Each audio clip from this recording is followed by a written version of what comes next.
A paz do Senhor Jesus, povo de Deus, estamos aqui no terceiro episódio para a honra e glória do Senhor Jesus. Estamos felizes aqui, eu sou o apresentador Ronaldo e também o apresentador também, pastor Ô, Tiago. glória, é um prazer estar com vocês no terceiro episódio. E vai ser bem, hein? Temos um convidado especial, meu amigo cantor Ronaldo Moraes. O convidado de hoje é o pastor Gilmar. Ele também, além de ser pastor, é ex-jogador de futebol. E a gente tem a honra imensa de estar trazendo ele hoje aqui para contar o testemunho dele, o que Deus fez na vida dele, como que foi o processo. E é isso, estamos muito felizes, pastor, de ter você aqui hoje. Na hora de Romper. E daí? Ô, glória. Amém, Jesus. Glória a Deus. Maravilha. Pastor Gilmar Ribeiro, contigo. Bom, boa noite para todos, né? É um prazer estar aqui com vocês, participando desse programa maravilhoso, que acredito que tem sido bênção para a vida de muitas pessoas, né? Amém. Aqueles que ouvem, principalmente a palavra do Senhor. Eu sou muito grato, estou feliz de rever amigos e conhecer também. Amém. Em nome de Jesus. Maravilha. Ó, não esconde nada, entrega tudo, viu? Vamos lá, vamos lá. Fica à vontade, tu tem liberdade pro Espírito Santo te usar também, viu? O amigo pastor Gilmar Ribeiro, eu conheço há muitos anos já, né? Sim. Eu acho que uns 7 anos, 8 anos a gente se conhece, né? Isso. Tempo de Pompeia. Mas eu queria saber um pouco da tua história, da sua infância, antes de você conhecer Jesus. Quem era o Gilmar Ribeiro? Quem era Gilmar Ribeiro? Rapaz, é uma história um pouco... Para mim é triste, né? Porque a minha vida foi, assim, que eu lembro, o pouco que eu lembro, foi uma vida, assim, meio que sozinho, sabe? Não tinha presença dos pais, assim, no cuidado. Os pais eram presentes, sim, mas ausentes.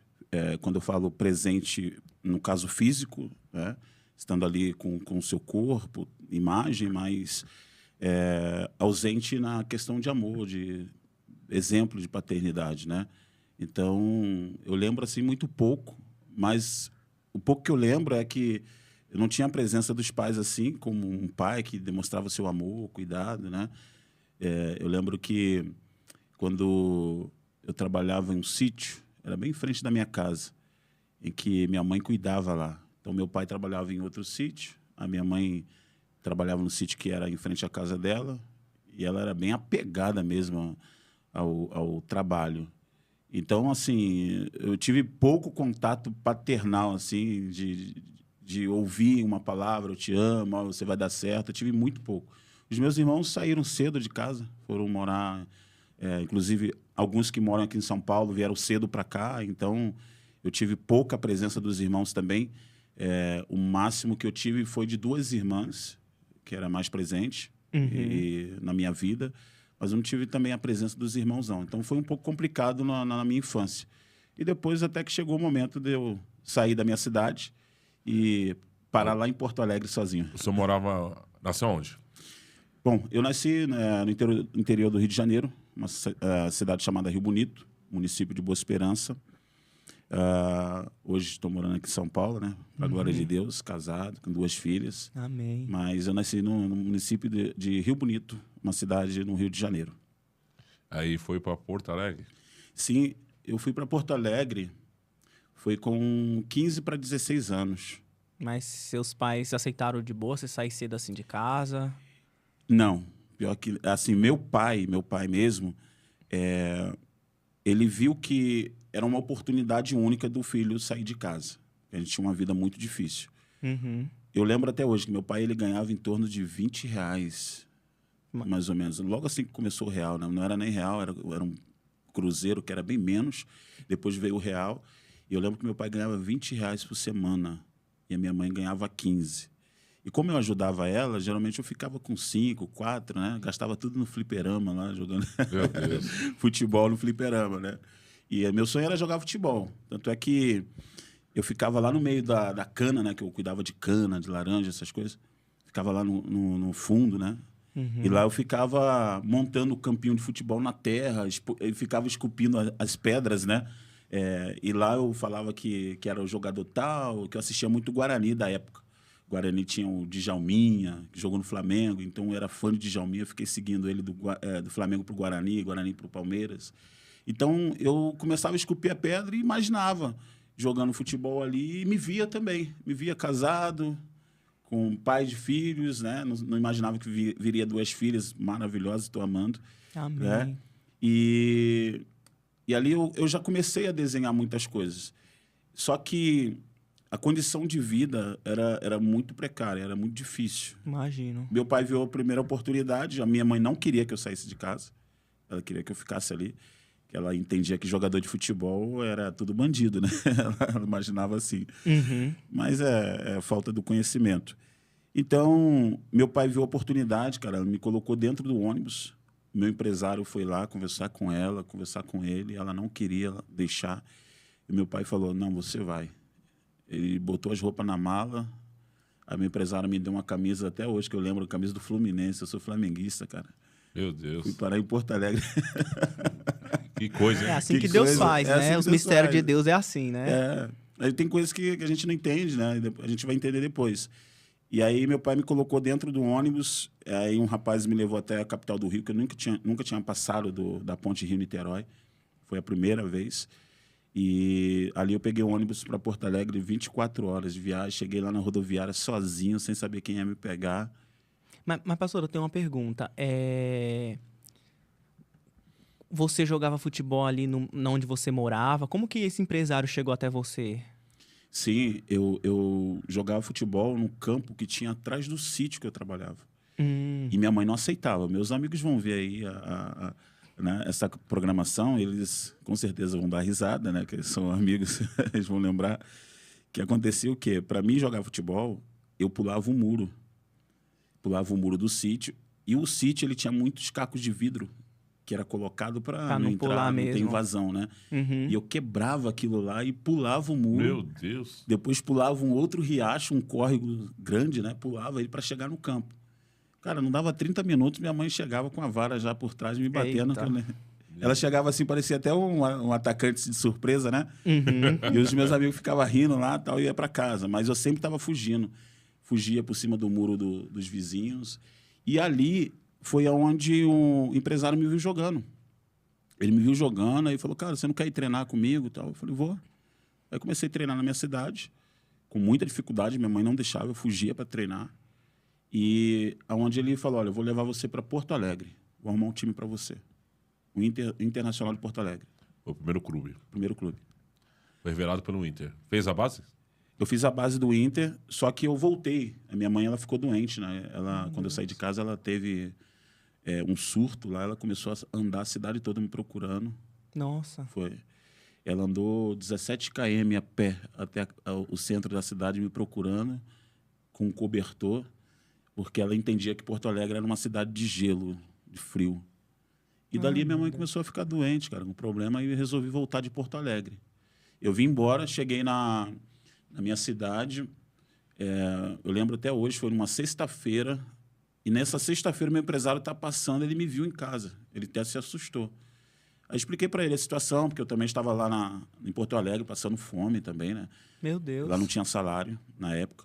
Na base do Inter, eles serviam almoço, serviam alguma coisa, alojamento, como que Não, era? tinha um almoço, tinha um horário de janta, tudo normal. Uhum. O alojamento, para quem estava chegando, morava num lugar chamado Trevas. Meu Deus. Nossa, o nome do lugar, Trevas. misericórdia. O pessoal já vai com medo, né? O Era um nome lugar do lugar. chamado Trevas. Aí morava lá eu, o Lúcio, que foi campeão do mundo, né, pela seleção, jogou no São Paulo, Palmeiras, né? Uhum. 2002, né? Campeão do mundo. Isso. E ele saiu de lá. Aí morava eu, ele e um rapaz chamado Fernando. Nunca mais o vi. E a gente morava nas Trevas. E lá era o seguinte, tinha um lanche que era por volta das 7, 8, 9 da noite. E se você não chegar primeiro, o rato chegava. Perdia. Não tinha mais lanche. O rato estava no meio do lanche. Meu Meu Deus. Deus. Você tinha que dividir, às vezes, lanche com rato. Era como se fosse uma república de homem? É um alojamento. Aí quem já era do clube morava numa parte separada, mais organizada. E já quem morava nas Trevas, que era bem embaixo mesmo, num lugar escuro, ali tinha, às vezes, um rato que vinha do esgoto. Meu né? Deus. E a gente nunca via o horário que chegava o lanche, porque a gente saía depois para passear um pouco. Eu, por exemplo, dificuldade financeira, o Lúcio, ele me levava muito no posto que tinha à frente. E lá a gente tomava Coca-Cola, comia fandangos, né? E quando a gente chegava, o lanche estava lá, e quando você ia ver, tinha rato no meio. Você não podia reclamar.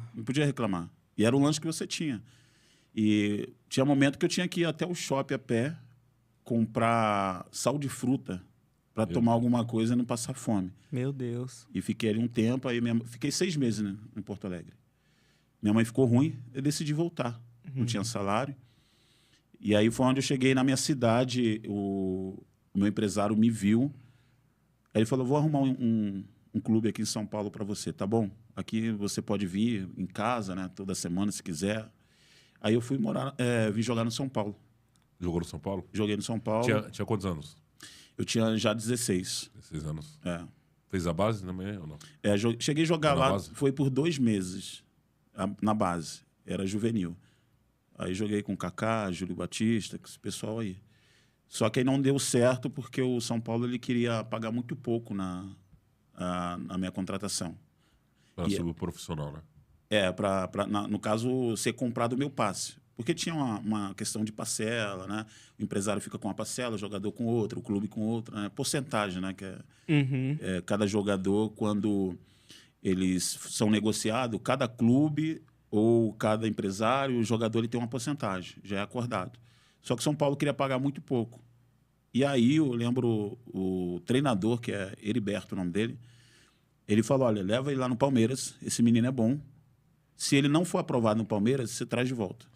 E que posição você jogava? Zagueiro. Zagueiro. Terceiro zagueiro, segundo zagueiro, como que era? Direito, esquerdo? Cara, eu comecei como zagueiro. Na verdade, eu comecei como goleiro, fui para zagueiro. Era goleiro? Cheguei a ser goleiro. Eita. Cheguei a ser goleiro. E era dos bons. Mas aí fui para zaga, meu empresário falou, não, você é bom na zaga. Aí fiquei na zaga. Quando eu fui aprovado no Palmeiras, depois de muito tempo, aí joguei de volante, segundo volante, joguei de lateral. E que ano que foi? Palmeiras. Isso foi em Palmeiras foi em 97, quando eu fui para lá, do São Paulo para o Palmeiras. Primeiro desafio, enfrentar o melhor ataque de São Paulo, que era Gil, Everton, e tinha mais um lá que eu esqueci agora o nome, que era do Corinthians. Gil, Everton e... Tinha mais um, eu não lembro agora. E era um jogo treino, cara. Não é a época do Marcelinho Carioca, não, né? Não, o Marcelinho estava lá, mas no profissional. Tinha o Edilson. Não sei se o Edilson já tinha transferido para o Corinthians, né? O Edilson, eu não lembro agora. Mas, assim, na base era esses. E eles já eram os meninos já que estavam em projeção, né? E aí o jogo era contra o Corinthians, um amistoso. Aí cheguei no mesmo dia, me colocaram no vestiário, me deram a roupa. Eu me vesti, entrei de titular ainda. E o treinador, vou testar você. Você veio de São Paulo, vou testar você. E ali foi o melhor jogo da minha vida. Fui aprovado na hora. Maravilha. E foi conhecido como o zagueiro que parou o ataque do Corinthians. E depois ainda eu dei a primeira vitória para o Palmeiras no Parque São Jorge, né? Marcar o Gil naquela época era difícil. E tinha um outro que era pior ainda, o Everton. Jogou no Borussia Dortmund. O Everton também é terrível. Era difícil. Rapidinho ele. Era difícil. Então foi isso. Aí fiquei 10 anos no Palmeiras, cheguei a jogar em outros clubes, né? Fui emprestado. Eu acho que a fase mais difícil foi quando eu comecei a ser emprestado. Joguei num time chamado Guariba, interior de São Paulo. Cara, ali era um mês, às vezes comendo macarrão com salsicha. O café da manhã era cana. Aí não tinha café da manhã, eu pulava o muro da casa onde eu morava. Era em volta de um sítio, tinha muita cana. Então eu cresci no meio da cana, né? Eu sei como cortar, como chupar. Os caras até pediam para mim arrancar a cana para eles descascar, né? Que eles não sabiam. Aí eu pulava lá e ficava chupando de manhã antes de treinar. Meu Deus. Às vezes quem vê a gente assim, ali jogando e tudo, não sabe das lutas, das dificuldades que a pessoa passa por detrás dos bastidores, né? Muitas das vezes, né? A gente vai atrás do nosso sonho, mas muitas das vezes as pessoas não têm ciência para alcançar aquilo ali, o tanto que a pessoa já sofreu muitas das vezes, né? Sim. É uma carreira que, ao mesmo tempo que é difícil, é ingrata. É ingrata. Eu acho que todo profissional hoje que... Se decidir, a pessoa que decidir seguir essa carreira profissional, ele tem que estar ciente que no começo tem todas as dificuldades possíveis. Os pais, às vezes, falam... essa semana mesmo, um amigo falou para mim, como que faz para fazer um teste e tal? Você conhece alguém? Eu falei, cara, eu conheço tanta gente que eu parei de indicar. Por quê? Muitas pessoas pensam que o futebol é a mil maravilha que você vê na televisão. E não é. Não é. Tem toda a dificuldade por trás. E, às vezes, as pessoas não sabem disso. E ela vai pensando que já vai para um clube achando que vai ser como num profissional. Não é. Você vai dormir em lugar ruim, vai faltar comida, não vai ter café da manhã. É gente tentando te derrubar. Por exemplo, no São Paulo, quando eu cheguei lá, o treinador falava, ou vocês batem em quem está chegando, ou ele vai tomar o teu lugar. Meu Deus. E Já aí- coloca a disputa ali, já coloca uma rincha entre os próprios jogadores, né? Lá em Rio Claro mesmo, eu joguei no Rio Claro também, o treinador falava, ou vocês batem em quem está chegando, ou eles vão tomar o teu lugar. Cara, a gente apanhava, meu Deus, apanhava. Dentro de campo, às vezes fora de campo, que os caras jogavam bomba, quando você estava dormindo, jogava bombinha para você não dormir, para treinar mal. Tinha todo Meu esse jogo Deus. sujo aí. E qual foi o jogo que te marcou mais? O que me marcou mais foi o jogo contra o Corinthians. Foi a primeira vitória que o Palmeiras teve no Parque São Jorge. E foi um gol meu, em cima do goleiro Rubinho, Meu Deus, eu irmão lembro do do Zé Rubinho. Elias. Eu lembro do Rubinho. O Rubinho foi para Juventus, tudo. Foi 1-0? Foi 1-0 gol meu. Meu Deus, Foi a hein? única vitória ali. Meu Então, foi o Deus. que me marcou mais. E qual o time que você mais gosta? Que eu já joguei, É, cara, eu vou falar para você, eu vou ter que ser o Palmeiras, mas eu já tive uma fase boa no Friburguense do Rio de Janeiro e também no Rio Claro. E também no time da Polônia, que eu era o capitão do time, qual era o nome do time de lá? Pogon, MKS Pogon. E lá faz frio? Faz frio, chega a 19, 20, abaixo de zero. Só que eu não cheguei para lá, vou deixar isso aqui claro. Eu estava para ir, só que eu desisti. A minha filha nasceu, o que aconteceu? Eu falei, olha, já que não pode levar minha esposa e nem minha filha, então eu não vou. Mas já estava aqui no Brasil com o time, eles estavam de pré-temporada, eu já estava com o time jogando com eles, né? Rodei esse país inteiro com eles aqui. Estava para ir para lá. Já era casado. Já casado, A sua filha mais velha tem quantos anos? tá com 18 anos. Ela tinha o quê? Ela tinha acabado de nascer, né? Tinha acabado de nascer. Foi em 2007 que ela nasceu. Hum. Aí eu falei, não, eu não vou para lá E e deixar a família, deixar a a esposa, família. né? E no meio disso tudo, pastor, que você passou, esse sofrimento tudo, para realizar o seu sonho, qual foi o momento que Jesus te alcançou? Como começou, no meio disso tudo, Jesus ali na sua vida? Eu nasci num berço evangélico. Minha mãe era evangélica. Infelizmente, ela se desviou no caminho. E depois, toda a família se desviou. Meu Deus. E foi no futebol que eu voltei para Jesus. Quando eu estava no Palmeiras, eu fui emprestado para o 15 de Jaú. O treinador, ele me conhecia, né? Eu fui campeão com ele, tudo. E ele pediu a minha contratação. Aí eu fui até Jaú, interior de São Paulo. Fiquei lá, acho que um ano e meio, mais ou menos. Mas no primeiro ano, o próprio treinador que me levou não me colocou para jogar em nenhuma partida. Foi uma coisa incrível. Do zagueiro se machucar, ele não colocar o zagueiro, ele colocar um lateral, um volante, mas não me colocava, eu não entendia. Uhum. E aí a situação foi piorando. Eu já não treinava mais com grupo, ele me colocava para treinar juntamente com os japoneses, né? Eu ficava atrás do gol treinando com os japoneses lá e eu falei, olha, não sei o que fazer. E logo em seguida, que a diretoria falou, olha, nós vimos o seu comportamento, você passou um ano aqui, sendo deixado de lado, não reclamou, não abriu a boca. Quem estava jogando foi reclamar e você ficou aqui de boa, não teve problema. Então, a gente quer ficar com você no ano que vem. Saí de férias, voltei. Quando eu voltei, no jogo contra o São Paulo, eu machuquei o joelho. Meu joelho saiu fora do lugar, tipo aquela lesão do Ronaldo, né? Uhum. Saiu fora do lugar. E aí foi uma fase difícil, cara. Tinha uma igreja batista ali do lado, eu fui lá. Quando eu cheguei lá, Deus falou tremendamente no meu coração. Falou comigo. E aí aquilo já ficou no meu coração. Tinha quantos anos? Aí, rapaz, eu não lembro exatamente quantos anos eu tinha. Mas já estava quase na faixa de 20 já. Quase na faixa de 20. E aí eu saí de lá. Estava vindo para São Paulo com um amigo. E ele era evangélico. Ele botou uma pregação do Silas Malafaia, Céu e Inferno. Aquilo ficou mexendo comigo mais ainda. E aí foi onde eu cheguei na igreja do Silas, o senhor conhece? Conheço. Do Silas, né? A Devec. Isso.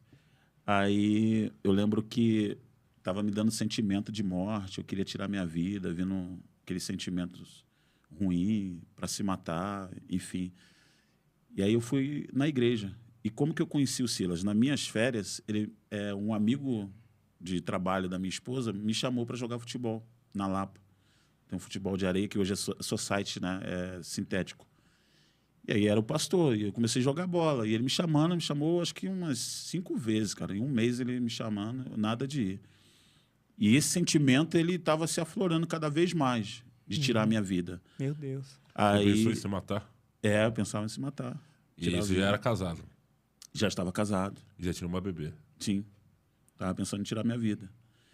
Aí a última vez que estava tão difícil, eu fui para o fundo da minha casa, tem uma área lá, eu comecei a orar a Deus. Eu não sei se quem vai ouvir esse podcast acredita naquilo que eu acredito. Eu vi uma tela descer dos céus e mostrando toda a minha vida. Meu Deus, que Aleluia. forte. Tudo Até que eu vivia arrepiei sem a aqui. presença de Deus. E ali eu falei, eu vou para a igreja. Naquele dia eu fui para a igreja e eu fui no carro falando, Deus, se o Senhor não falar comigo, como uma confirmação, eu voltar, vou tirar minha vida. Eu falei isso para mim. E naquele dia, eu estava no fundo da igreja, o pastor desceu de lá, botou a mão no meu coração, um pregador, e ele começou a falar tudo que eu estava falando no carro. Que forte. Tudo.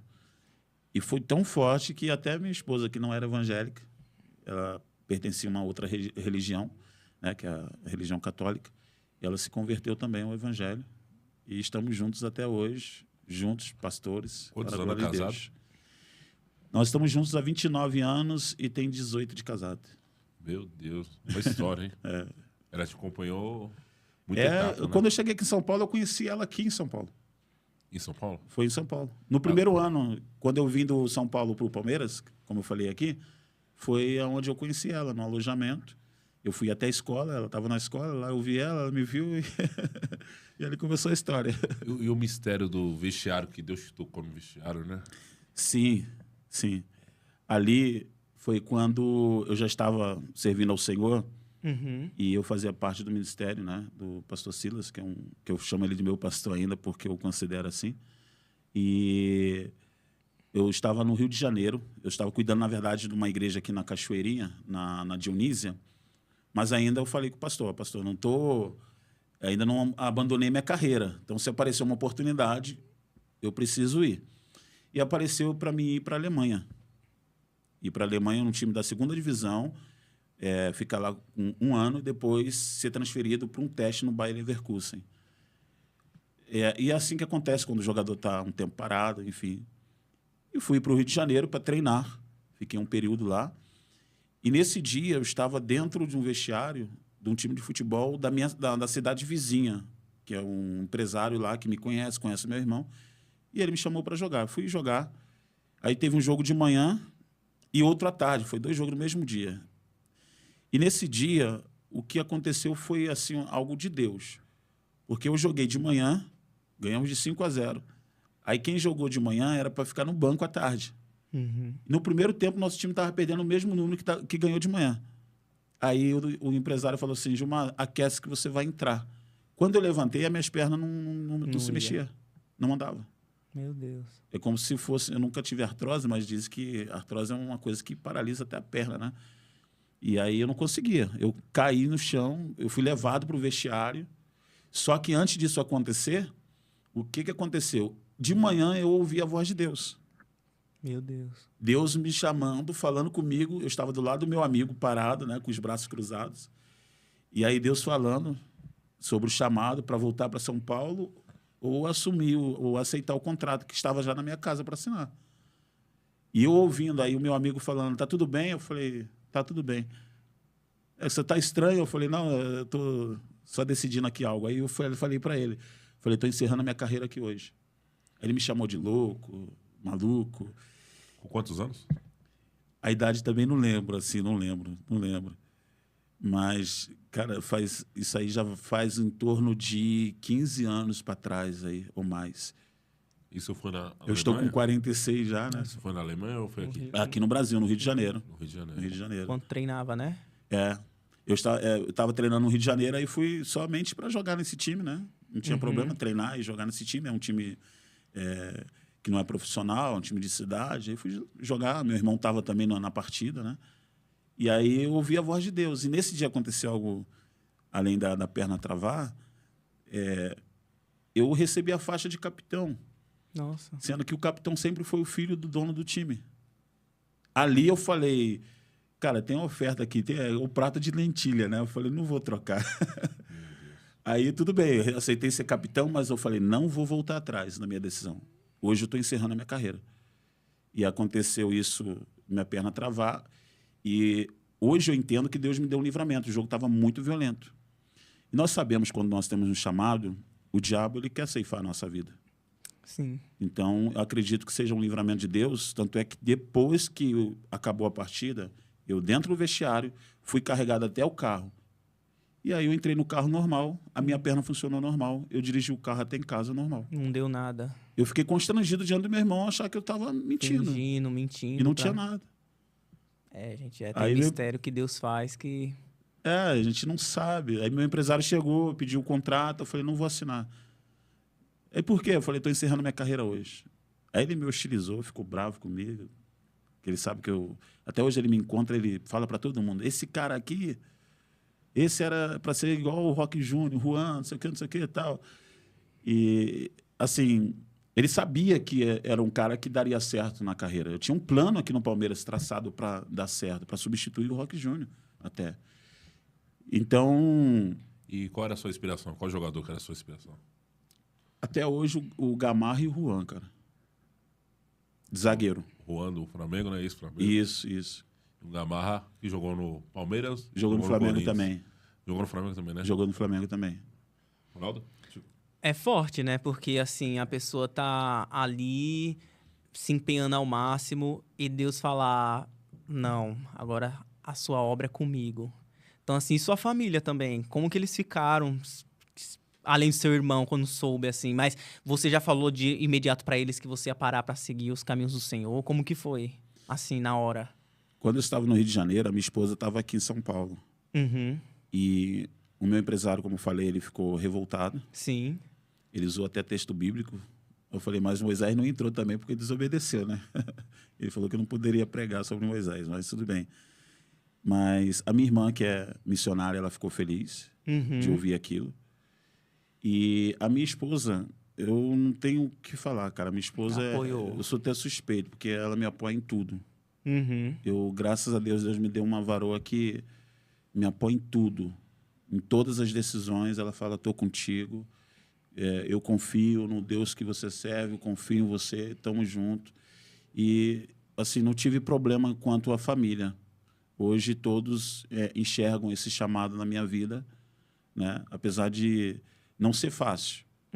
Porque quando as pessoas precisam entender que quando você tem um chamado de Deus, nem sempre significa que aquilo que Deus tem para a tua vida vai cumprir dentro do tempo que nós imaginamos.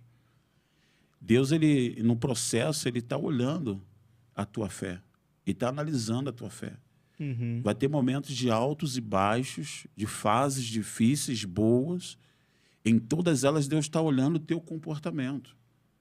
Eu acredito que Deus ele olha mais para você, para te aprovar nos momentos mais difíceis da tua vida do que nos momentos bons.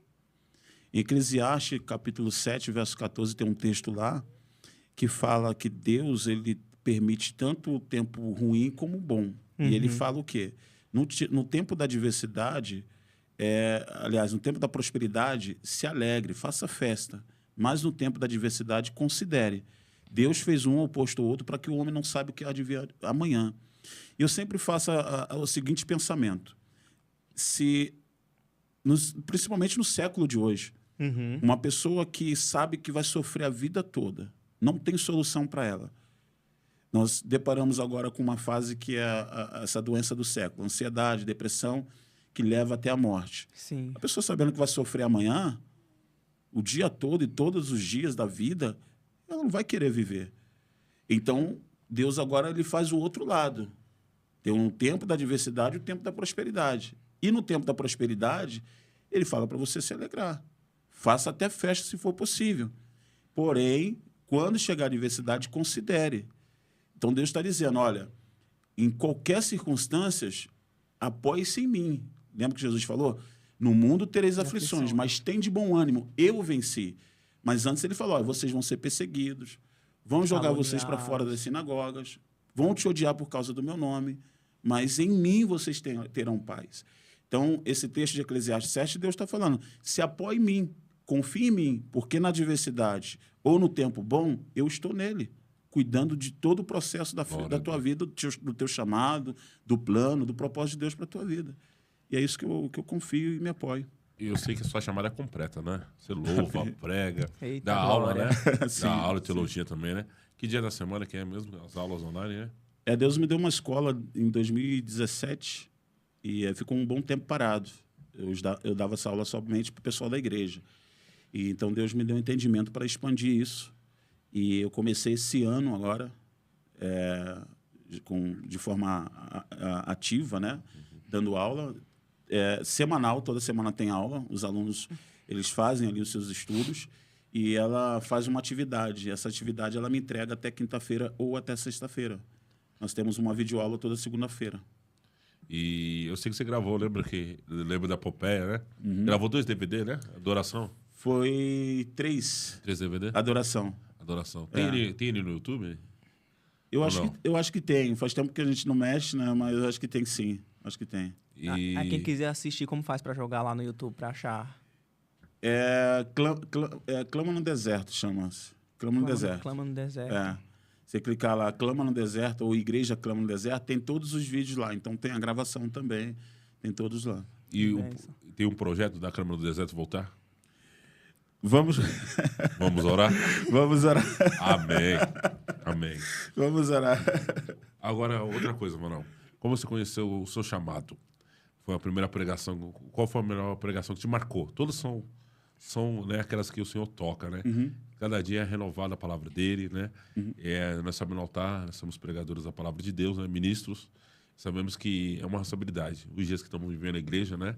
Influenciada também no mundo digital, né? A igreja de antigamente não é igual a igreja de hoje, né? Sim. Hoje em dia, o povo não quer nem saber de ir com Bíblia, né? Pra igreja. Celular, né? Mas ou às vezes nem celular, leva mesmo, né? Tem gente que nem digital, leva mesmo, né? né? Porque colocando data show, fala, vou levar a Bíblia pra quê, né? Você acha dessa geração, Manuel? Você foi a transição, né? Você veio da outra e tá nessa, né? Olha, é difícil para nós, porque assim, a gente vem de outra geração, mas eu tenho conversado comigo mesmo, né? Com o meu eu, vamos dizer assim. É difícil para nós que estamos nessa geração agora. Mas, do mesmo jeito, foi difícil para os outros que passaram antes de nós. Porque outros viveram o que eu e você não vivemos. E o meu filho, a minha filha, vai viver algo que eu não vi, você não viveu, que eu não vivi, né? Enfim, e de geração vai se passando e as coisas vão evoluindo. Elas vão evoluindo. O que não se pode perder é a essência da palavra. A palavra deve ser pregada, deve e é necessário ser pregada. Eu estava lendo hoje em 2 Coríntios que Paulo fala que ele não usa de estratégias para o evangelho visando os lucros, né? E um estudo que eu fiz há pouco tempo atrás, toda essa luz, né, cores, isso está ligado a uma psicologia, né, de atração, de atrair pessoas pelas cores. Por isso que muitas pessoas fazem, por exemplo, pinta a igreja de cor de parede. Não existe nenhum problema. Mas você vê que desencadeia, todo mundo começa a fazer pintar. igual, né? Pintar preto, todo mundo azul, ou todo mundo amarelo, começa... Isso, segue uma... Principalmente preto. Prefiro não comentar. Segue-se uma ordem ali, porque todos começam a compartilhar, todos começam a comentar, porque a cor preta não está ligado ao sentido de minha igreja vai ficar bonita, mas tem um porquê também. Por exemplo, nós estamos no estudo aqui para que as luzes fiquem melhor. Só que vai para um outro ponto. Aí tem outro ponto que é o telão. O telão tem a jogada de luz, tem a questão de psicologia, que atrai a pessoa. Ela vai ver uma imagem lá que é legal. Você pegar o celular Instagram, se você for ver, a gente perde 2 ou 3 horas no Instagram. Por quê? A gente libera dopamina, que você vai vendo coisas interessantes ali, o algoritmo falar, ele gosta de jogo de futebol, vai aparecer somente isso. Aí você vai usando o seu tempo ali, enfim. Então, assim, hoje nós vivemos esse século, esse tempo da tecnologia, onde as pessoas são atraídas por isso, né? Assim como a cor de parede, as cores da luz, enfim. Mas o que não se pode perder é a essência da palavra. Porque a Escritura deixa bem claro, céus e terra passará, tudo passa. A geração passada passou. A minha mãe, por exemplo, quando era evangélica, não tinha a Bíblia com tradução como nós temos hoje. Explicada como nós temos hoje. Não tinha. De estudo, né? Não tinha. Então, assim, quando vem uma tecnologia, por exemplo, eu lembro até que na época quando surgiu o Orkut, lembra? Eu tive. Quando eu comecei a usar, o negócio estava de moda. Foi pro Facebook, né? Eu gostava mais do MSN. Eu tinha também minha gostava. esposa mandava, vibrava lá. Dudu, que fala comigo. Tinha isso também. No começo, eu ouvia muito falar. E a igreja que eu pertencia na época, quando era criança, falava que o Orkut era do maligno, era consagrado a isso. Ninguém, quem era cristão, não usava. Podia ter, ou se tinha era escondido, né? Vamos pra realidade, né? Tinha escondido, né? Exatamente. Aí veio o Google, isso é coisa do diabo, não sei o que e tal, né?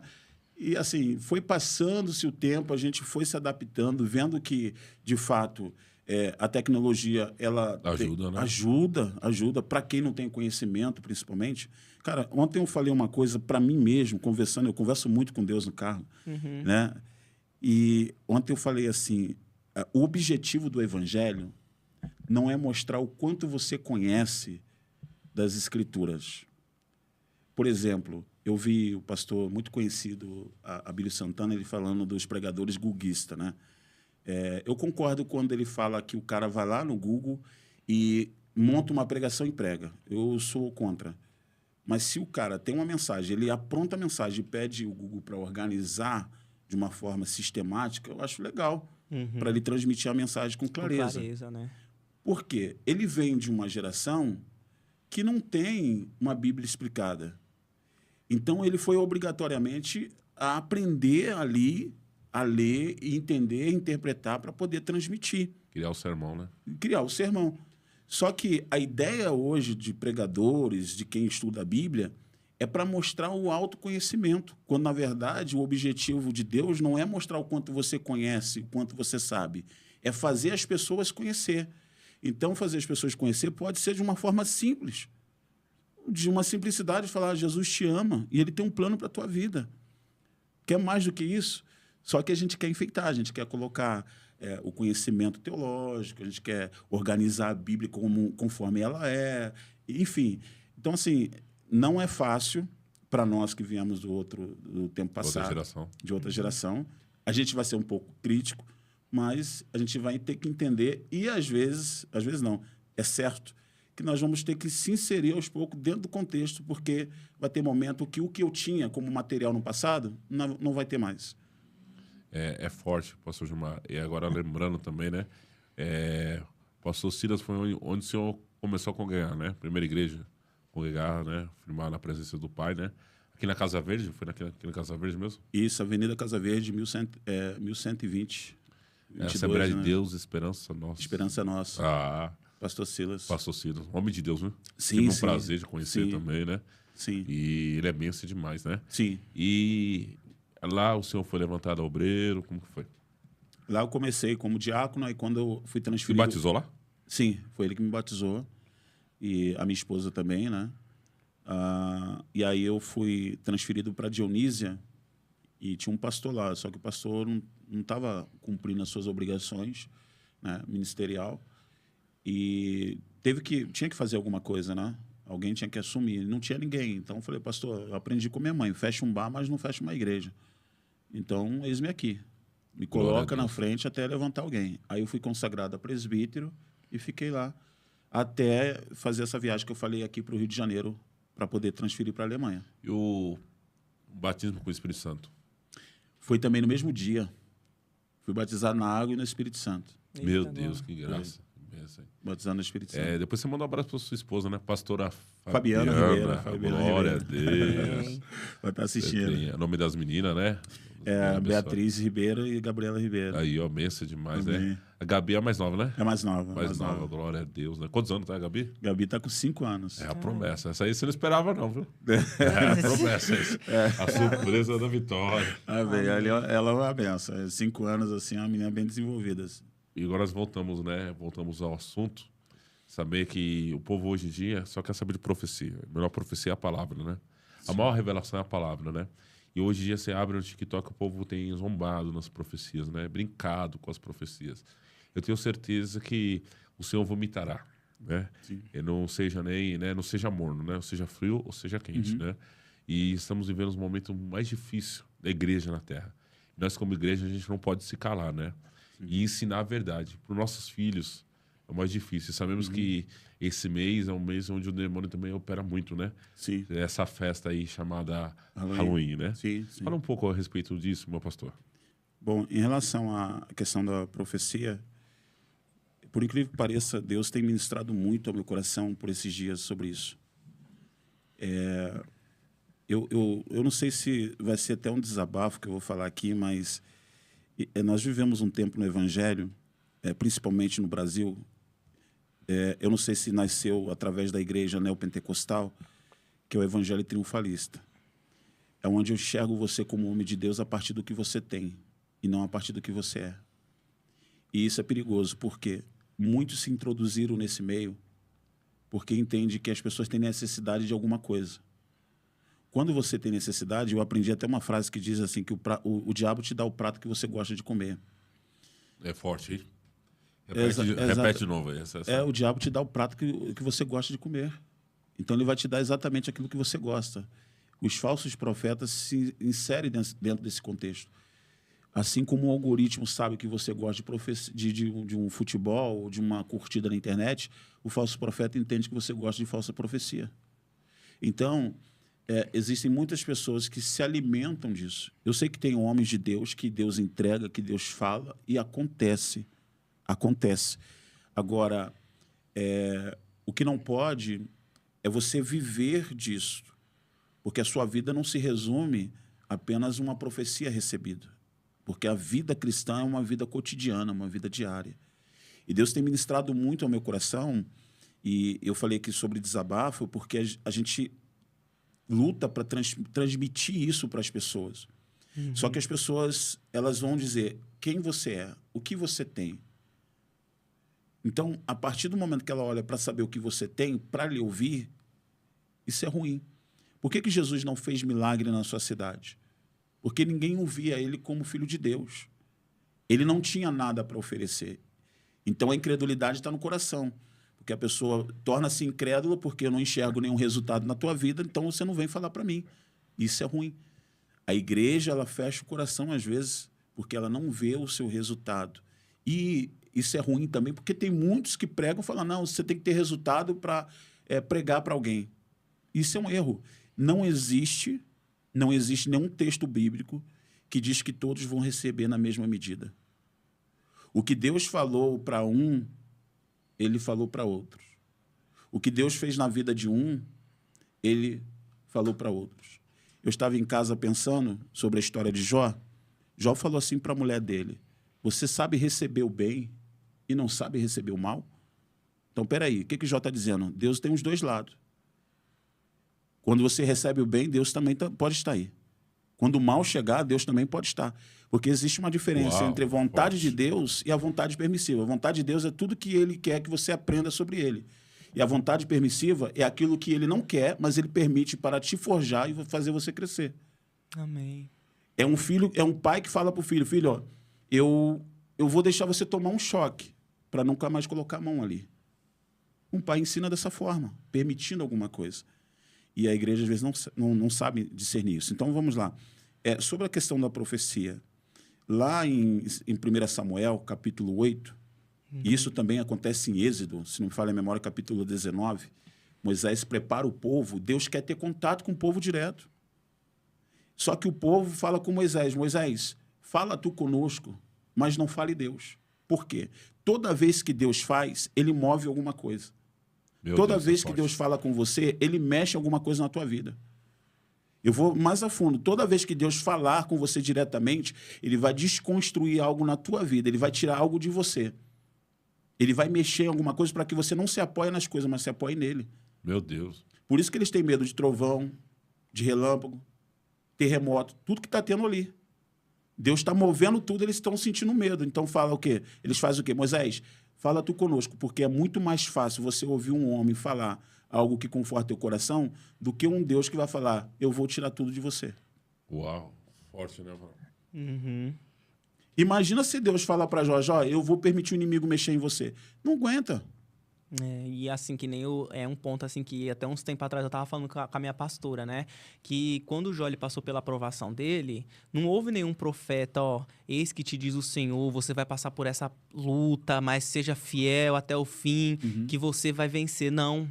Mesmo ele não tendo resposta nenhuma naquela aprovação, ele preferiu ser fiel a Deus até o fim. E ele pede até um julgamento sobre a sua causa a Deus.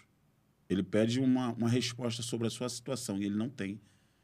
É tão interessante a história de Jó, eu me encaixo muito nela, porque, assim, quando você não tem o resultado que as pessoas esperam, você é pressionado nos próximos passos da vida. Porque se não deu certo aqui, alguém já te enxerga como uma pessoa que não é um homem de Deus, ou uma mulher de Deus. Vai ter mulher nos assistindo aqui. Qual foi a maior batalha espiritual que o senhor já passou, experiência? Até relacionado a isso, cara, de revelação. Mas aí foi uma revelação que Deus me deu em relação a pessoas na igreja. E, assim, Deus me mostrou e aconteceu. E eu sempre me preparava. Sempre me preparava. Passou por perseguições? Ah, muitas. Muitas. Muitas. Por isso que eu me identifico com a história de Jó, porque Jó, ele é acusado pelos seus amigos íntimos.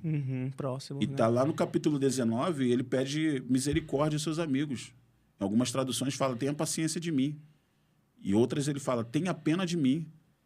Porque foi Deus, ele começa a falar, foi Deus que causou isso. Só que, mesmo ele falando coisa que ele não sabia, que ele vem falar lá no capítulo 42, né? Falei coisas que, né, não sabia. É aquilo tipo, vou falar uma coisa aqui, mas não imaginava eu que estava falando uma coisa errada, por não ter entendimento. Mas ali no capítulo 19, Jó, ele fala que Deus tirou dele, pede paciência aos amigos, e ele fala que Deus tirou dele, foi Deus que fez aquilo, que permitiu. Só que mesmo assim ele fala, mas o meu Redentor vive. Meu Deus. E por fim ele se levantará ao meu favor. Então, por mais que Deus está fazendo, eu ainda creio nele. Eu confio nele. Aí lá no capítulo 42 ele fala, sei que tudo pode, nenhum dos teus pensamentos pode ser impedido. Aí ele fala que falou coisas que não sabia, que era coisa grande demais, que ele não poderia nem imaginar. Então, ele agora conserta ele. Fala, cara, eu falei coisa de Deus que não dá para entender. Naquela hora eu falei coisas absurdas. Mas Deus tudo pode, nenhum dos seus pensamentos pode ser impedido. O senhor tem sonho de escrever um livro? Eu escrevi, Tem? eu tenho numa plataforma, que eu ainda não consegui gravar o nome da plataforma, chama-se Vida de Oração e Vida de Intimidade. Que bênção. Vida de Oração e Vida de Intimidade. Deus me deu um agora que eu não comecei a escrever ainda, né? Mas já estou produzindo a capa. Eu sempre começo pela capa. Meu Deus, eu nem sabia, mano. Aí, ó, a revelar. Mistério de seu aqui. Eu sempre começo pela capa. Escrevi esse de oração, já acabou, né? Estou terminando um que fala sobre só Deus permaneceu. Meu Deus. Amém. Porque você sabe, né? A igreja Clamo Deserto, ela teve que fechar, mas algumas pessoas ficaram. E ali eu conto um pouco da história. Qual foi a maior dor de ter fechado? Eu senti isso também. Se você acompanhou meu podcast, mas eu também tive um ministério. Fechado, a maior dor né? foi fechar a porta. Fechar a porta. No começo, eu senti um pouco das dores da acusação, da falsa acusação. Verdade. Porque eu sempre fui da seguinte forma. Minha mãe falava, eu não sei, não vi, cabe em todo lugar. Então, se eu não sei, não vi, eu não tenho que falar. Verdade. Ok? Mas se eu sei, e se vier me perguntar, eu vou falar aquilo que eu sei. Eu sempre fui de deixar clara todos os pontos quando há um assunto suspeito. E a pior coisa, cara, é você saber algo a teu respeito, coisa que você não fez e gente do teu lado está sabendo. Você é o último a saber. Ótimo. Então, assim, essa foi uma das dores. Mas hoje eu entendo que elas valeu a pena. Amadureceu. Aí a dor maior que eu entendo hoje é fechar a igreja, cara. Sei não, Tem que fechar a igreja. eu acredito que em 2026 vai ter 2 igrejas abertas aí. Amém. Mas Eita vamos orar. glória. Tem que ser Amém. assim, né? Tem Bora, que... vamos orar. Pastor Gilmar Ribeiro, Deus também te dá louvores ou não? Ou foi só o livro? Não, mas eu gostaria muito, cara. Gostaria muito.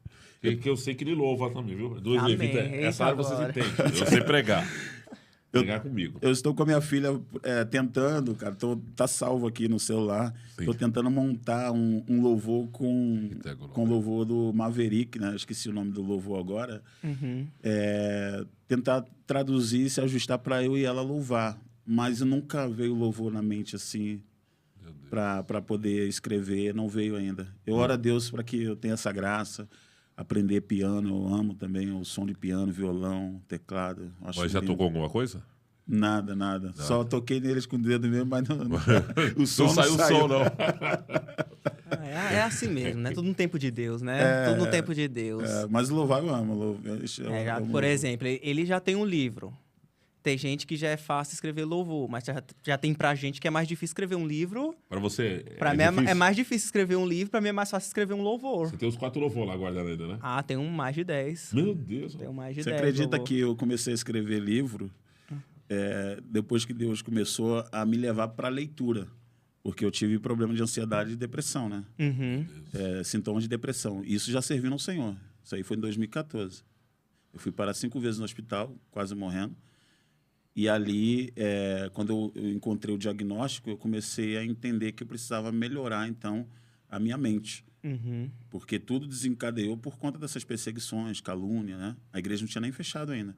E estava tudo dando certo, cara. Tudo dando certo. Eu cheguei lá. É uma benção demais, né? Clama no deserto. Você foi lá. Deus marcou vidas. Vidas foram batizadas nas águas, né? Vidas foram salvas.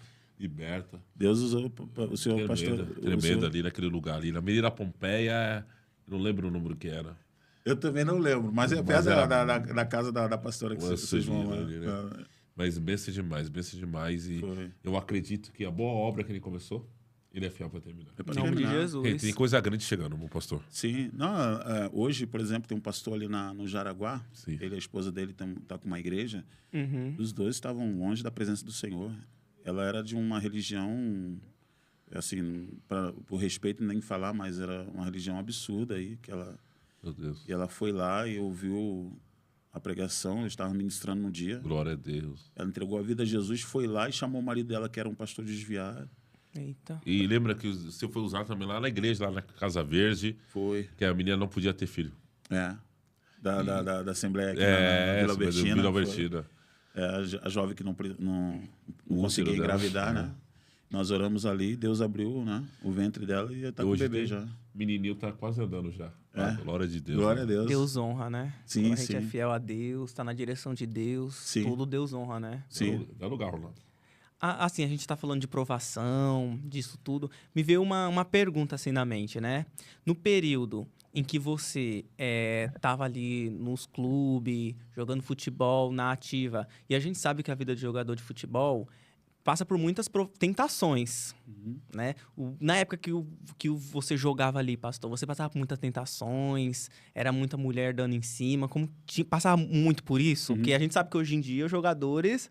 né? Passa por essas provações, né? Essas provações aí. Nossa, muitos se dizem... Muitos jogadores se declaram cristãos, mas a gente vê que a vida deles não condiz com o que a Bíblia diz, né? Fala, eu creio em Deus e tudo, mas não condiz. Nesse período que você estava firme com o Senhor, tudo, você passou também por esse tipo de tentação, esse tipo de provação também? Rapaz, essa é a pergunta que minha esposa vai amar, né? Meu Deus. Pastora Fabiana. Vamos lá. Bom, quando na verdade, eu voltei para Jesus, como falei. Uhum. A primeira prova que eu tive, a minha esposa sabe disso, era ver se eu estava liberto. E aí eu fui num forrozinho, que lá no Rio tem muito forró, né? Eu fui lá no forrozinho para saber se o ambiente ainda era meu. Eu fiz esse teste. Talvez eu seja criticado pelos religiosos, mas eu queria saber se, de fato, eu me converti ou apenas uma encenação. Então, eu tomei a postura de ir lá e vi que o ambiente não era meu. Eu lembro que eu fico...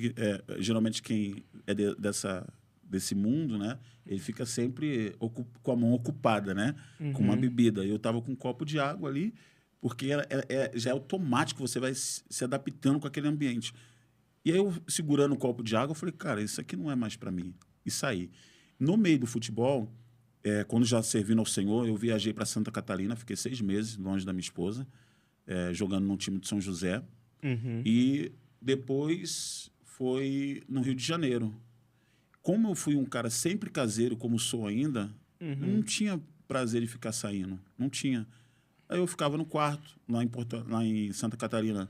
Eu ficava todos os dias no telefone com a minha esposa. Todos os dias, depois do treino. Era depois da janta, entrava no quarto, ficava lá assistindo televisão, ligava para minha esposa, dormia. Sempre fui assim, caseiro. Glória a Deus. Não tive esse problema. Para mim foi fácil, né, nessa área. Olha, lembrando daquela pergunta que eu fiz, esqueceu. O Halloween. É verdade. Sobre o Halloween. Eu nem finalizei, né? Falei, vou lá. Mas a nação, hoje, ela sofre, qualquer nação sofre, quando ela rejeita o único Deus, que é o Senhor. E quando você tira um Deus que deve ser o único para ser adorado, você estabelece outros tronos. Como eu falei aqui, dentro do conceito da profecia, eu citei Samuel, capítulo 8, o povo pede um rei para que pudesse julgar a sua causa, né, fazer justiça, assim como outras nações tinham. O Brasil sempre foi um país de cópia, de modelagem. Sim. Tudo que a maioria das coisas que nós temos é trazido de fora. Então, quando se tira aquele que deveria ser o centro, você estabelece outros. Então, se você olhar um pouco atrás, um tempo atrás, pouco se ouvia falar sobre fantasia do diabo, fantasia disso, daquilo. As pessoas tinham temor. Há um tempo atrás, as pessoas tinham muito mais temor, por exemplo, às coisas de Deus, tinha tanto temor para as coisas de Deus, e quando ela ouvia um cara passando com a Bíblia na mão, falava, não mexe não, que é homem de Deus. Esse aí é homem de Deus, não mexe não. Porque eu sei que também tem por trás um certo medo, que Deus não quer isso de nós, mas o fato é que aonde não tem lei, aonde não tem regra, torna-se uma libertinagem. E assim também é quando não se tem alguém que seja o centro para adorar, para ser o Deus de uma nação, você estabelece outros. E nós sabemos que servir a Deus tem também as suas regras, tem também as suas leis. Paulo fala, né, todas as coisas são lícitas, mas nem tudo me convém. A lei ela é obrigado a existir para que haja, né, a ordem. Então, o Brasil ele foi perdendo isso, essa essência de caráter cristão, caráter familiar, e foi se estabelecendo outros tronos. Quantas coisas estão surgindo hoje? Aí veio agora essa festa Halloween, é claro que ela sempre existiu, mas ela não vem daqui. Ela foi estabelecida aqui. E cada dia vai ganhando espaço. O que eu acho sobre ela, eu acho isso muito ruim. Porque, querendo ou não, é algo espiritual por trás. E é destrutivo. É destrutivo. É muito bom agora você sorrir, se alegrar, brincar. Fantasiar, ver o filho lá, né? Hoje eu vi uma criancinha de 5 anos, na idade da minha filha, chegando lá com uma roupa de bruxa. Então, você está gerando uma identidade na criança sem perceber. Amanhã você não sabe o que ela está ansiosa, depressiva. Porque, se você estudar sobre isso, ansiedade e depressão, não é só genético também. É também uma questão espiritual e uma questão também emocional. Perda, falta de identidade. Eu vejo... Eu converso com muitos jovens que passam por isso, por ter passado também. Todos têm o mesmo sintoma, desejo de morte. Aí você vai perguntar por quê? Está muito relacionado à falta de identidade que não tem. Foi criado nela que ela é bruxa, que ela é o diabinho. Hoje. As pessoas não pensam. Então, para mim, essa é uma festa que não deveria existir. Como lá em El Salvador, ser proibido. Verdade. Ser proibido. E agora voltando na palavra, né? Coisa forte do céu. Como foi um milagre que você testemunhou da parte de Deus na tua vida? Esses dias eu estava tomando café com um rapaz lá em Osasco, e ele contou um testemunho e falou: pastor, você estava aqui na minha igreja há 6 anos atrás, você estava ministrando. Eu falei: eu nem lembrava disso. E você falou: Deus vai abrir uma porta para você na Avenida Paulista. Eu nem sabia, eu nem lembrava. Aí o pastor dele foi e contemplou e também disse: olha, e Deus vai dar o endereço. E o pastor dele foi e deu o endereço para ele, que era na Avenida Paulista mesmo. E era um dia de domingo. E aí falou: vai na segunda, coloca a melhor camisa que você tem. Coloca a melhor camisa, pega o melhor currículo e vai até a Avenida Paulista. O rapaz foi na Avenida Paulista, apertou o interfone no endereço que foi dado. Quando ele apertou o interfone, a mulher atendeu ele e falou assim: aqui não tá pegando, não tá contratando. Quando ele pegou o ponto para pegar o ônibus para ir para Osasco, na Paulista, disse: Deus errou na profecia. Porque Deus falou para mim que ia abrir a porta. E como Deus não abriu a porta? O que será de mim? Estou 3 anos desempregado, como que vai ser? Quando ele estava para pegar o ônibus, Deus falou para ele: volta lá e aperta o interfone de novo. Ele voltou lá, apertou o interfone, a mulher na recepção falou assim: não está contratando, olha aí embaixo. O quê? Ah, tá vendo todo mundo com a placa? É um banco, tá todo mundo em greve.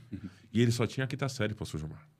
E aí ele viu o ônibus passar, voltou pro ponto, não deu sinal no ônibus. Deus falou para ele: vai lá e fala que foi o Camisa Mar que me contratou para vir aqui, me indicou. Ele foi lá, apertou o interfone, a mulher falou assim: de novo você? E sim, indicação do Camisa Mar. A mulher subiu no último andar. Isso é muito forte, ele me contando esses dias. Subiu no último andar, foi falar com o dono do banco. Quando o dono do banco virou a cadeira, era um japonês. Tinha a bandeira do Japão e a bandeira do Brasil. E a mulher disse: tem alguém dizendo que foi indicado pelo Camisa Mar. E o japonês disse: o Camisa Mar me deu tudo isso aqui. Me deu o carro que eu tenho, me deu a família que eu tenho, me deu a empresa que eu tenho. E a mulher da recepção falou: mas quem é Camisa Mar? É Deus em japonês. Quando desceu para baixo, a mulher falou: você é contratado, porque foi Deus que colocou você aqui. Hoje ele é gerente do Banco Bradesco. Então, quando Deus marca uma experiência com a gente, quando Ele promete, Ele é fiel para cumprir. Amém. E Ele vai cumprir na nossa vida. Qual experiência você teve, Vaso? Ô, glória! Rapaz, milagre assim, eu tive muitas experiências com Deus. Né? Eu considero um milagre quando você chega numa situação que é impossível. Por exemplo, uma doença que não tem solução. Agora, eu sempre experimentei a graça de Deus, o favor de Deus em muitas coisas. Hoje mesmo, eu estou vivendo essa fase. De pessoas, Deus levantar pessoas para me ajudar. Glória a Deus. Eu tive uma fase em que eu fiquei desempregado. Deus levantou pessoas. Aleluia. E, assim, era uma coisa que acontecia assim, você não esperava. E acontecia. Pessoas sendo levantadas para te ajudar e te abençoar. Né? Já tinha filho? Já. Principalmente agora com a segunda. Isso. A minha pequena, a maior que é hoje, foi onde eu vivi mais experiência com Deus, porque eu estava com a igreja, eu trabalhava numa portaria de um prédio à noite, né? Das 10 às 6 da manhã. Saía do culto correndo. Do culto, correndo. Acabava os cultos, tinha que sair correndo. E ali a minha esposa estava com uma empresa, né? Ela comprou uma farmácia e ela comprou a farmácia endividada, né? Para ela poder quitar as dívidas e ficar com a farmácia. Tinha todas as possibilidades. Só que ela associou-se a uma outra pessoa. E aí a minha esposa não conseguia ter um lucro para ela, pessoal. Ela conseguia quitar as dívidas, mas não tinha manter a farmácia, mas não tinha um lucro próprio, né? Então, passou 2 anos assim. E era eu que mantinha a casa e tinha que manter a igreja, porque tinha poucos membros. Então, metade do salário era para sustentar a casa e outra metade... E era aluguel, né? O aluguel da igreja tinha que ir por lá, né? Que era na Pompeia. Isso. E nesse tempo, Deus fez muita coisa. Então, teve um período que a sócia da minha esposa falou o seguinte: olha, ora aí, se Deus honrar, todo o lucro que tiver na empresa, a gente vai dar 10%. Eu falei: você firmar a propósito com Deus, tem que cumprir. Amém? Amém. Só que foi passando os anos e ela sempre pegava dinheiro para poder usar para beber, mas nunca ofertou na igreja. E aí eu falei para minha esposa, minha esposa, sabe o que é difícil servir a Deus, mas Deus está no controle? É quando nós fazemos um voto com Deus e não cumprimos. Muito forte. Segundo, é quando Deus para mudar a tua história, ele leva todo mundo para o cativeiro. Ela não entendeu. Eu falei, olha, pessoa justa foi para o cativeiro por causa das más. O que eu quero dizer para você? Eu falei para ela, Deus vai ter que fechar o seu negócio. Meu Deus. Ah, mas não quero. Eu falei, Deus vai ter que fechar o seu negócio. Infelizmente, você vai sentir a dor por causa de alguém. Mas é para você não viver nessa condição de submeter a uma pessoa que não cumpre com a sua palavra, Deus vai ter que te mover para cumprir na tua vida sozinha. Uhum. Deus fechou a farmácia. Aí eu lembro que na sexta-feira minha esposa entregou a chave, passou sábado e domingo, aí meu sobrinho chegou no domingo e falou para fazer um cadastro, para preencher cadastro para poder arrumar um emprego. Segunda-feira eu acordei, cadê minha esposa? Minha esposa já estava arrumando um outro emprego numa farmácia. Eu falei, não, volta para casa agora. Ou nós confiamos em Deus que faz milagres, que age, ou para por aqui. Ela voltou, não aceitou o emprego, que era no horário durante o dia, ou seja, a minha vida seria eu chegando de manhã, ela saindo, e ela chegando à noite, eu saindo. Não Falei, ia não se quero essa encontrar vida. nunca, né? Nunca. Eu falei, não, vamos confiar em Deus. Na terça-feira, o patrão dela liga, que é o patrão dela hoje. Já tem, acho que, 12 anos na empresa. Meu Deus. Deus abriu a porta de emprego e hoje ela é gerente nessa empresa. Glória a Glória a Deus. Deus. Então, muitas coisas mudaram. E sem contar as outras pessoas que Deus levantou, assim, para Cuidar de vocês. Né? cuidar da gente. Então, Deus tem agido dessa forma conosco, conosco. Amém, Jesus. E esses têm sido nossos milagres, né? Glória a Deus. Varão? E, pastor, assim, a gente sabe que você é casado, tem 2 filhas e tudo. Como que você concilia o ministério e sua família? Olha, eu escrevi uma frase, mas eu apaguei, cara, eu botei no Instagram, que o homem de Deus, ele tem que entender a hora de parar, porque a família, de fato, é o primeiro ministério. Eu sei que muita gente vai discordar, mas a família é o primeiro ministério. Por quê? Se você não cuida da sua família, você não pode cuidar da casa de Deus. Existem pessoas que pensam que cuidar da casa de Deus e cuidar da sua casa é os afazeres de Marta. Deu para entender? É os afazeres de Marta. Não é sobre isso. É sobre o papel sacerdotal de um homem em ensinar os seus filhos. Deuteronômio capítulo 6, Deus fala, ensina os teus filhos ao caminhar, ao sentar, ao deitar, ao se levantar. Ensina os teus filhos. Uhum. Então, o líder que cuida de um ministério, igreja, mas não cuida do ministério, casa, a própria Bíblia diz que ele é mais infiel do que os infiéis. Poxa. Então, não faz sentido. Eu sei que tem, talvez, pastores aí que a esposa não congrega, o filho não congrega, foram machucados, enfim. Mas, se for possível, até esse pastor ele tem que parar.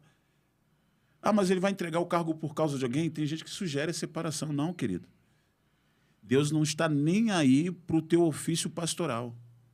O que Deus está, de fato, é pela salvação da tua alma e da tua família. Porque não adianta, eu sempre falo, em Mateus 7 tem uma igreja eficaz ali, uma igreja próspera. Cura, fala de Deus, expulsa demônio. Mas quando chega diante de Deus, Deus fala, não te conheço. A parte. Isso é muito sério. Então, às vezes, eu estou me matando porque eu quero mostrar para as pessoas que eu sou um líder que cuida da igreja e a minha família morrendo. O que é certo é levanta alguém, prepara alguém. Fala, filho, vem cá, prepara. Ó, você pode assumir esse espaço?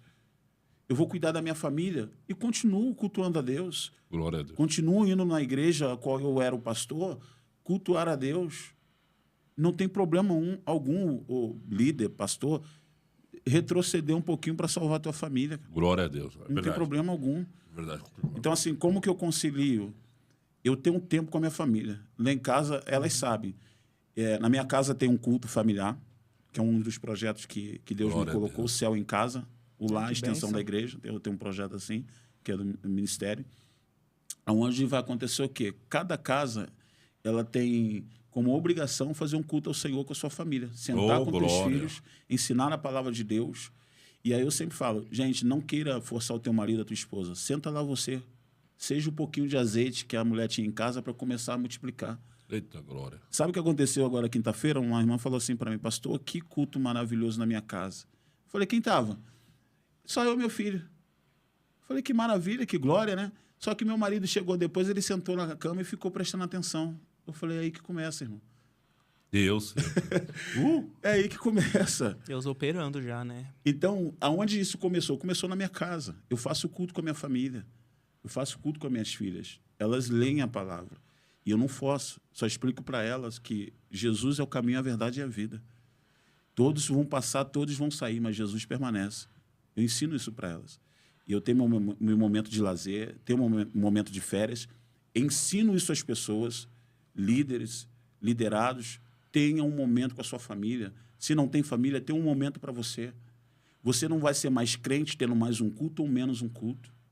Não vai ser nem mais nem menos. Ponto. Posso só ressaltar aqui algo aqui interessante sobre isso? Uhum. Existem muitas pessoas que falam sobre o texto de Atos, que os apóstolos subiam todos os dias ao templo. E usam isso como argumento que você tem que ir para a igreja todos os dias. Entenda uma coisa, ali era um período, era uma fase festiva, onde eles estavam ali naquele momento. É tão verdadeiro isso que não era todos os dias, que depois que começa a perseguição, o que eles fazem? Eles fogem. Eles se espalham. Começam a fazer culto nos lares, alguns cultos eram até escondidos.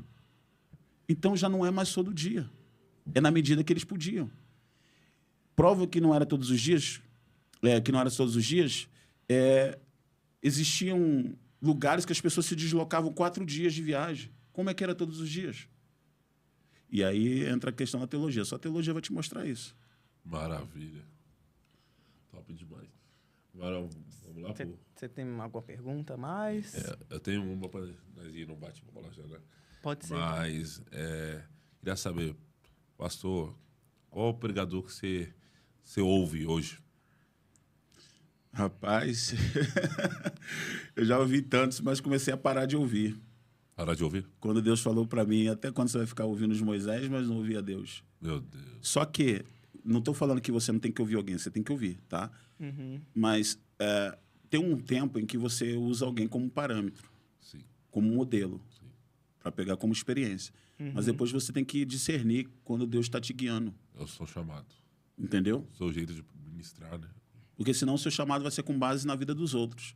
Vou falar o que eu sempre falo nas minhas pregações. Eu já fui Silas Malafaia, já fui Marcos Felicianos, Meu Deus. já fui Valdomiro, já fui o Bispo Macedo. Não foi o Ângelo Galvão, não, né? Não, eu conheci ele bem pouco depois, cara, quando ele foi na igreja de um amigo ou o meu. Elcio de Assis. Eita! Não, eu conheci eles bem depois. Então, assim, eu fui olhando e depois eu fui entendendo. Na Bíblia, eu falei, não é sobre isso. Então, assim, o que eu me admiro, assim, eu paro para ouvir as pregações dele, é o pastor Jonathan. Carlos. É, o carioca, né? O O magrinho. pastor Jonathan Carlos. Isso. Da tua terra, né? É. Lógico. O homem de Deus, aquele bem usado, aquele Deus usa ele tremendamente. Tem ele, o pastor Jackson, o pastor Carlos também. Jackson, uma benção. O pastor Hermínio, apesar de que muita gente falar sobre ele, enfim, eu não estou aqui para isso, mas para mim é um cara que ele te mostra Cristo, ele aponta para Cristo. Uhum. A mensagem dele aponta para Cristo. Então, é um cara que eu ouço muitas pregações dele, uma coisa que me identifico muito, que tem cessado nas igrejas, o poder do Espírito Santo.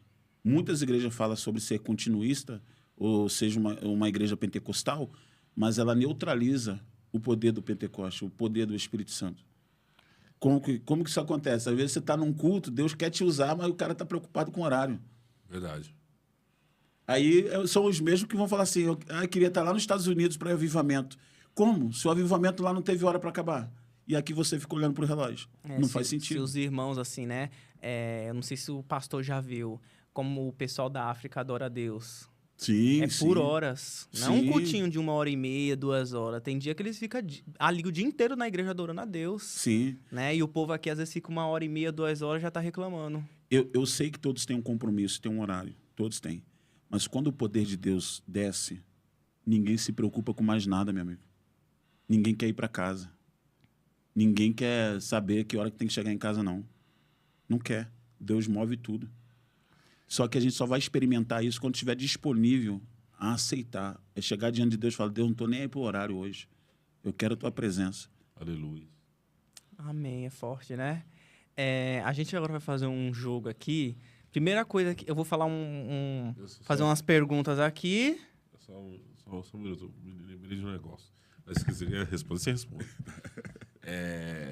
Você acha do Yom Kippur? De quê? Não entendi.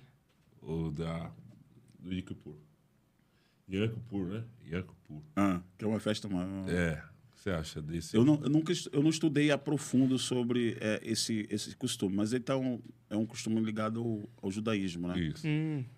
Como eu sempre entendi que sou um cristão e não uso mais a prática judaísmo, eu me apoio no Colossenses, né, capítulo de número 2, sobre as festas anuais, né? Que não é mais sobre as festas anuais, porque tudo isso foi sombra de quem Cristo era. Então, o meu foco é Cristo. Para você entender o que eu quero dizer, quando alguém me pergunta assim, você é arminiano ou calvinista? Eu falo, eu sou Cristo. Porque nenhum dos dois morreu por nós. Verdade. Paulo fala sobre isso. Quem é que foi crucificado? Foi eu ou foi Apolo? A discussão era, eu gosto da pregação de Paulo. Eu sou da teologia de Apolo. Aí ele fala, peraí, quem morreu por vocês? Jesus. Eu sei que a gente quer trazer uma teologia, uma visão, um conceito de um, de outro. Legal. Mas se você perguntar quem eu sou, olha, eu me baseei nessa teologia, mas eu não sou ele. Ele pode ser um meio, como, por exemplo, o escritor, a NBV, os produtores da Bíblia, por exemplo, né? Casa Publicadora, enfim. Eles foram lá, produziram, teve a pessoa que produziu todo o material, mas eu não sou eles. Eu não sigo eles. Eu sigo o conteúdo que está ali. Glória a Deus. Ponto. Eu sei que é difícil para as pessoas entenderem, mas eu decidi no meu ministério, desde que Deus tem me falado, tem revelado o que Ele quer fazer através do meu chamado, a não se apoiar nisso. E hoje eu sigo a teologia que as Assembleias de Deus ela traz também. Eu acho que é uma base muito boa, né? Uma estrutura muito boa de aprendizado.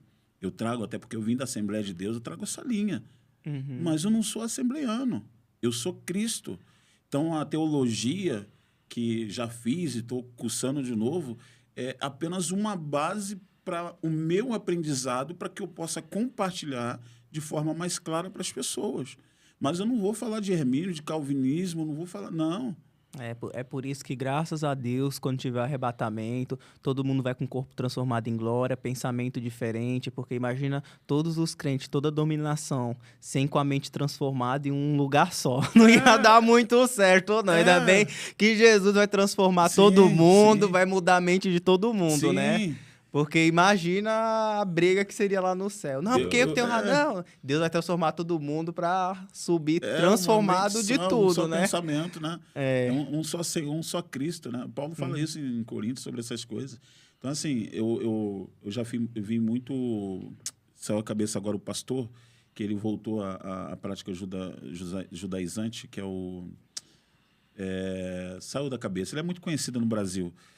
E ele fazia muito essa festa do Yom Kippur. Ele fazia parte lá também do grupo do Agenor, enfim. O apóstolo. O apóstolo Agenor, ele faz também, né? Eu respeito, eles têm essas práticas, mas Salgado também. Eu não aderi. Desde o momento que eu vi eles fazendo, aí você vai estudando um pouquinho mais sobre o que é, você entende um pouquinho, cara... Prefiro não envolver, né? Eu vou ser bem sincero. A minha mente só observa aquilo que me interessa em Cristo. Como Paulo fala, minha mente está cativada em Cristo, cativa em Cristo. Aí agora a gente vai fazer aqui um bate-bola, jogo rápido. Fazer a pergunta, a primeira coisa que vir na sua cabeça, você responde. Tá bom? Inspiração. Jesus. Qual sua qualidade favorita em alguém? Minha qualidade favorita em alguém? Isso. Essa ficou difícil agora. A minha qualidade favorita de alguém, no caso? Isso, em alguém, numa pessoa. Minha esposa. Mas qual a qualidade favorita dela que ela tem que você gosta? Compreensiva. Compreensiva. É um personagem bíblico que não vale Jesus. Jó. Se você pudesse mudar algo em si mesmo, o que seria? Tempo perdido.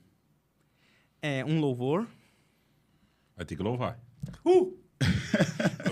São tantos, mas eu vou escolher um que mexe comigo, mexe com o meu interior. Digno é o Senhor.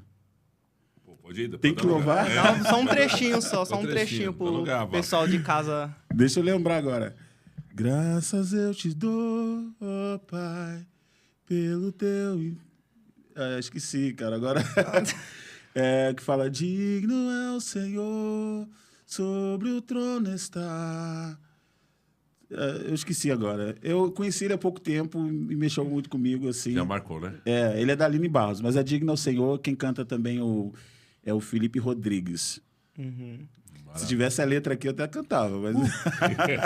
Mas é isso aí. Digno ao Senhor, da Aline Barros, e reproduzido pelo Felipe Rodrigues. Amém. A gente já está encerrando já o nosso programa. E antes de encerrar, pastor, o que você diria, deixaria para o pessoal de casa...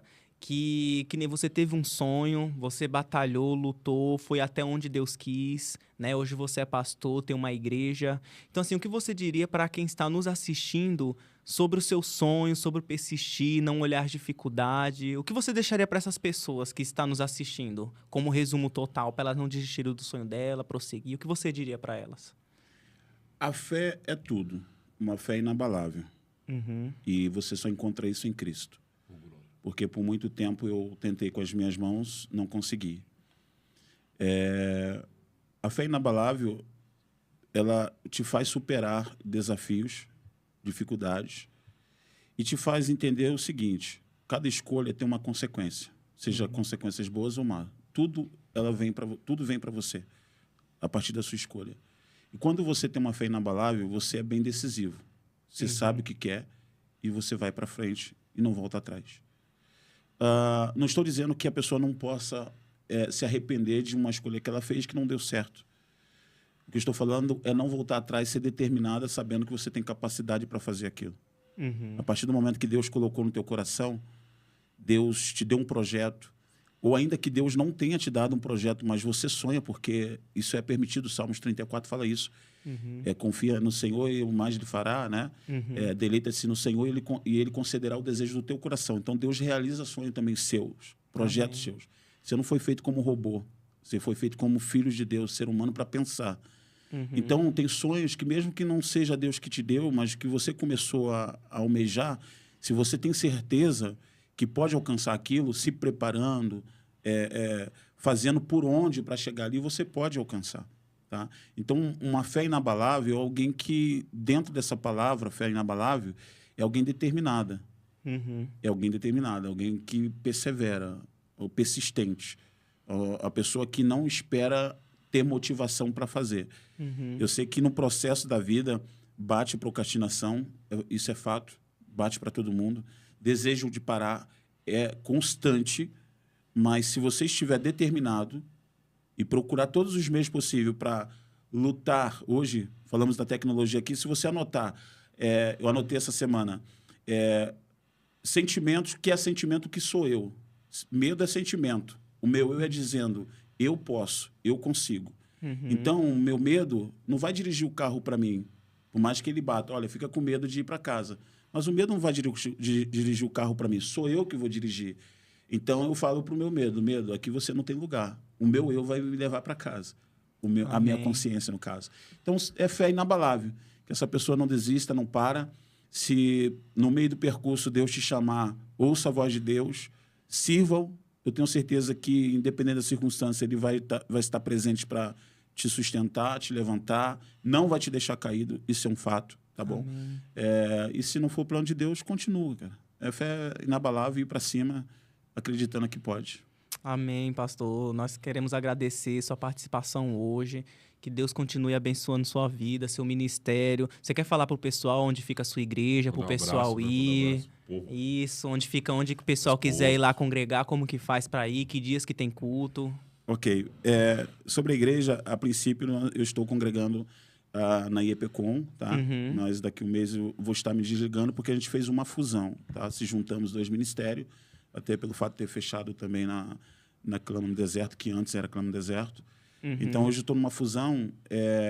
Até dezembro, eu estou ali na Rua Zilda, 1190, segundo andar. A igreja chama IEPCOM. E dia de culto?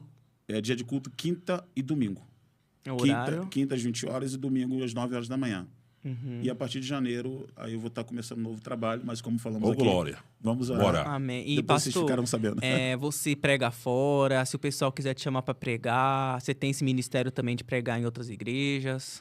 Prego, não cobro e Glória. recebo oferta. Aí Maravilha. se A o bolsa pessoal tá- quiser entrar em contato com você, como que faz para te chamar? Ok, você pode me seguir lá no Instagram. @pr.gilmar Ribeiro. @pr.gilmar_Ribeiro. É o meu Instagram. No TikTok também, que é minha filha que Pode, abriu há pouco pode. tempo, não usava. Eu também tinha uma cisma com o TikTok. E agora tenho também, é o mesmo, tá? @pr.gilmar_Ribeiro. Spotify é Entra aí, Vana. Vida Renovada. Vida renovada. Renovada. Podcast Vida Renovada, você pode seguir lá. Tá? O Spotify é o podcast que eu tenho, que eu faço ali uma vez por semana. E tem meu contato. WhatsApp, para pode quem deixar quer convidar também. para pregar, é 11 948 27 42 49. Pode repetir? Amém. Pode. Com certeza. 11 9 48 27 42 49. Um abraço pra família aí, Vaso. Um abraço para a minha esposa primeiro, né? Uhum. A minha esposa, Fabiana, minhas filhas, minhas companheiras, minhas amigas. As minhas irmãs, com certeza vai estar assistindo. Amém. Meus irmãos, primos, primas, amigos também. Tem amigo do cristãos, Rio não lá? cristãos. Tem amigo do Rio? Tem. Quem leva a liberta, Flamengo ou Palmeiras? Prefiro não comentar, deixa pra tudo isso aí. Tem amigos palmeirenses e flamenguistas. Meu Deus, deixa quieto. Deixa aí no comentário abaixo. Amém. Vocês vermelho e preto. Maravilha, pode mandar os abraços, Vaso. Bom, eu tenho meus amigos, né, familiares. Um abraço para todos lá do Rio de Janeiro e que Deus abençoe também nessa situação difícil, mas Era isso que Deus está fazendo a obra. orar lá pelas Orar pelo Rio de Janeiro, né? as pessoas, né, que perderam filhos, né? Amém. Vamos orar por eles, né? Nós como igreja se unir para orar, né? Amém, amém. E antes também de estar finalizando, né? Fala sobre sorteios. Isso, deixando claro, gente, que a xícara da Jéssica já está comigo, que foi a ganhadora, né? Já está comigo. E eu vou estar entregando para ela. E referente ao sorteio do Pix, tá? A gente marcou para estar sorteando dia 9 de novembro. Tá bom? Eu vou estar segundo domingo. Eu vou na casa do pastor Tiago, a gente vai fazer uma live junto. Vai ser tudo direitinho, com clareza, para não ter falação, né? Então vai deixar tudo às claras, em nome de Jesus, tá bom, gente? Então, dia 9 de novembro, no segundo domingo de novembro, tá bom? Em nome de Jesus. E se inscreva. É verdade. Inscreva, comenta nesse vídeo, compartilha. Ser abençoado e identificado com a palavra do pastor Gilmar Ribeiro. Meu amigo, Deus abençoe, meu amigo. É hora de romper. Cadê a caneca, Vaso? Eita, Jesus. bate. Aí, gente. Glória a Deus. Glória. E mais E um a igreja vai episódio. dando glória. Mais um episódio finalizado. Glória a Deus. Amém, Jesus. Glória.